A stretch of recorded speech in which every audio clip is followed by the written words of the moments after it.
When I grow up, I want to be the Pope. Yes, I want to be the Pope. I don't really remember how old I was when for the first time I wondered what I wanted to be when I grew up.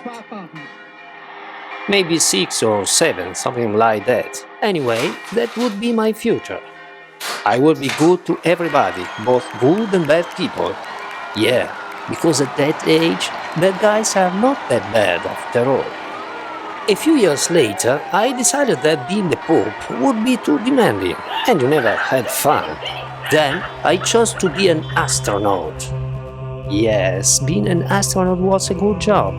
I would travel a lot and meet weird people.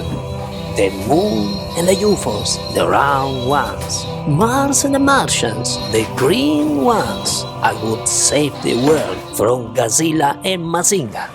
It was long before I forgot about Godzilla and Mazinga. I felt that my future was in soccer. I would be the greatest player in the world, better than Pelé or Maradona. I had soccer in the blood.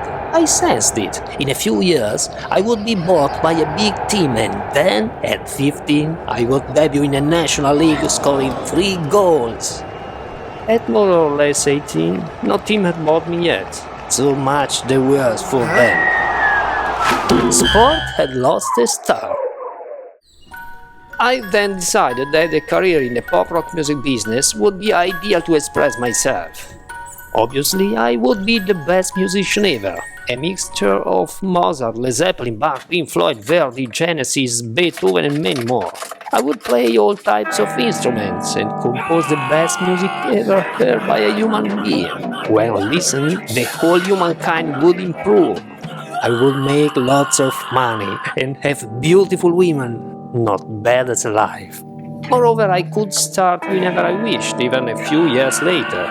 A great musician is like his music, ageless. There was only a tiny but minor detail. I couldn't play yet. That's not so bad. There is always time to learn, they say. I don't remember last time I decided what I wanted to be. Well, maybe the president or a terrorist. My memory often fails me and I don't understand whether I am awake or dreaming. Lately, I have changed address. I have found an old shelter at a tramcar stop near the train station. It wasn't taken yet. How lucky!